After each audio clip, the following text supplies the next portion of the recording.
O segundo fator, e esse aqui é ainda mais grave do que a Previdência, que é muito grave, é o problema econômico. Né? Eu me lembro que o general Mourão deu uma entrevista, né, em inglês, até me surpreendi um pouquinho, porque ele fala razoavelmente o inglês, né, em comparação com o resto da corja direitista, onde perguntaram para ele sobre como é que vão ficar os homossexuais num eventual governo Bolsonaro. Aí no governo Bolsonaro, que já tinha sido eleito. Aí o Mourão falou, não, pode ficar tranquilo, que eles vão ficar bem, não vai acontecer nada. Inclusive, eles vão ficar melhor do que eles já estão, porque vai haver a recuperação da economia e todo mundo vai ficar melhor. Quer dizer, eles contavam, né, evidentemente, com que você ia eleger um governo desse tipo, que é um governo escatológico, e o governo ia ter uma base de sustentação na recuperação econômica. Né? A notícia do não crescimento do PIB, que saiu esse ano aqui, do PIB do ano passado, foi um balde de água fria nessas expectativas. A situação econômica continua a se deteriorar. Agora já nós temos uma conversa que é diferente do começo, que é a seguinte: a reforma da Previdência é importante, é boa, é maravilhosa, mas não é suficiente para recuperar a economia. Quer dizer, já, né? Então, os economistas direitistas, neoliberais, eles já apresentaram o seguinte: depois da reforma da Previdência tem que ter um novo ajuste, uma nova política de austeridade para o Estado.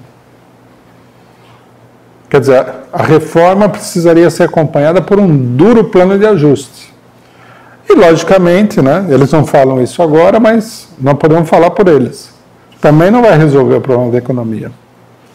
Até porque, né, o que está acontecendo é o seguinte: se na época do governo Temer a economia mundial ela apresentava assim, sinais de apatia, agora ela está visivelmente andando para trás. Né? Os índices que são apresentados na imprensa são todos dessa natureza. Diminuição do comércio mundial, retrocesso na perspectiva de crescimento dos países mais desenvolvidos, etc. e tal. E nós estamos vendo, nesse exato momento aqui, que devido à incerteza do mercado financeiro internacional, devido à incerteza da situação latino-americana, uma série de coisas que aconteceram, todos os países latino-americanos, ou quase todos, estão sofrendo uma fuga de capitais. Né? A Argentina está próxima aí de abrir uma situação falimentar, já foi anunciado. A pressão sobre as moedas nacionais é muito grande por causa dessa fuga de capitais. Essa semana aqui mesmo no Brasil, durante o Carnaval, a gente não se apercebeu muito disso, passou meio batido, mas a pressão sobre o real foi altíssima. Né? Alguns analistas consideram, inclusive, que foi o maior momento de pressão dos últimos anos.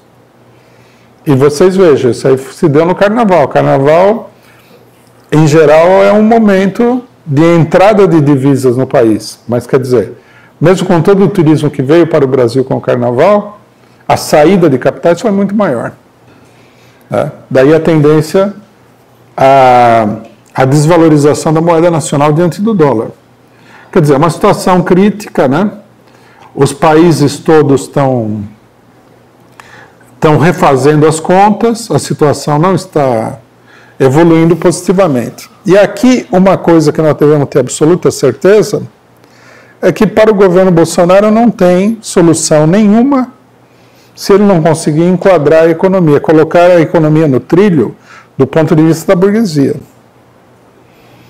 Né? Quem teve a oportunidade de ler os jornais burgueses dessa semana pode ver que a burguesia está muito insatisfeita com o governo. Há uma tensão visível sobre o problema da Previdência. Eles têm medo que ou não seja aprovada a reforma da Previdência, ou seja aprovada uma reforma tão mutilada que não vai ter efeito algum. Em grande medida, a previsão, inclusive, dos agentes financeiros é essa, né? Que, mesmo aprovada, a reforma vai ser uma reforma de bem menor impacto do que eles estavam pensando em termos econômicos. A população vai sofrer, mas vai sofrer à toa, porque isso aí não vai resolver o problema, né? Se o governo Bolsonaro não consegue colocar a economia no eixo, de um ponto de vista capitalista, ele vai cair, como caiu o governo Collor de Mello. E como quase caiu o governo Temer, né? Que não caiu porque havia outras contradições políticas em jogo. A burguesia, logicamente, não fala de derrubar o governo nem nada, mas praticamente ela dá a entender que se o governo não entrar no eixo, não aprovar essa reforma da Previdência, não tiver uma política clara, não dá para continuar, né? O Estado de São Paulo tirou uma editorial que praticamente não, que indiretamente, né, só não usou a palavra, chamou o Bolsonaro de moleque, né? Diz com a seguinte expressão: a ala adulta do governo precisa controlar o resto. Quer dizer, se tem uma ala adulta, os outros são os moleques, né? E o moleque quem que é? É o presidente da República. Citaram o caso do tweet pornográfico, né, do Bolsonaro, que escandalizou o mundo inteiro, né? A coisa viajou o mundo, falou isso é inadmissível, uma desmoralização do país. Falou, mas o pior de tudo, né, do Bolsonaro, falou, o pior de tudo foi a declaração dele de que a democracia brasileira seria um consentimento dos militares, né? Muito interessante, porque o pior de tudo, né? Essa declaração certamente teve um impacto, mas muito menos impacto do que o tweet sobre o tweet pornográfico, né? Acontece que a burguesia, num certo sentido, está mandando um recado que é o seguinte: não vamos tentar resolver uma situação desesperada com nenhum tipo de golpe militar, que foi a ameaça que o Bolsonaro fez ao país inteiro, né? A atividade dele no Twitter e depois o discurso dele diante dos cadetes fuzileiros navais no Rio de Janeiro foi uma ameaça ao país, que é assim: vocês saem à rua, né, me atacam aí, querem me derrubar, o povo estaria contra, aí então o que eu tenho a dizer para vocês é o seguinte: vocês desfrutam de alguma democracia, porque a democracia também aqui é uma coisa muito relativa, porque nós militares queremos, falou em nome da corporação militar. Se amanhã o negócio vai exceder um determinado limite, nós damos um golpe militar. Não fiquem pensando vocês que vocês vão sair à rua e vão derrubar o governo. É isso que ele quis dizer. Aí o Estado de São Paulo, que não é um órgão do governo, embora apoie o governo, tem mais visão de conjunto da burguesia, falou: não, senhor, isso daí vai acabar de afundar o regime político, né? Governo totalmente desprestigiado, aí vai tentar, né, sair da lama com um golpe militar, não vai dar certo, que é evidente, né? O problema do golpe militar tem que ser colocado em suspenso até que as condições políticas melhorem.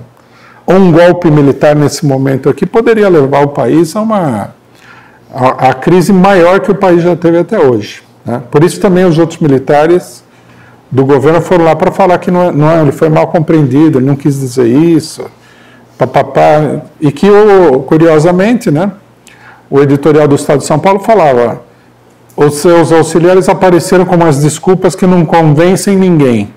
Quer dizer, não adianta enrolar, nós estamos de olho, nós não queremos saber dessa palhaçada. Então vocês vejam a gravidade da coisa. Os militares que tutelam o regime político no Brasil ficaram colocados sob uma situação tão delicada que eles mesmos estão negando qualquer possibilidade de golpe militar nesse momento. Vamos entender bem, né? E a burguesia está mandando o recado de que o golpe militar seria uma completa aventura, que o governo tem que enfrentar a situação com meios políticos e econômicos, a começar pela reforma da Previdência.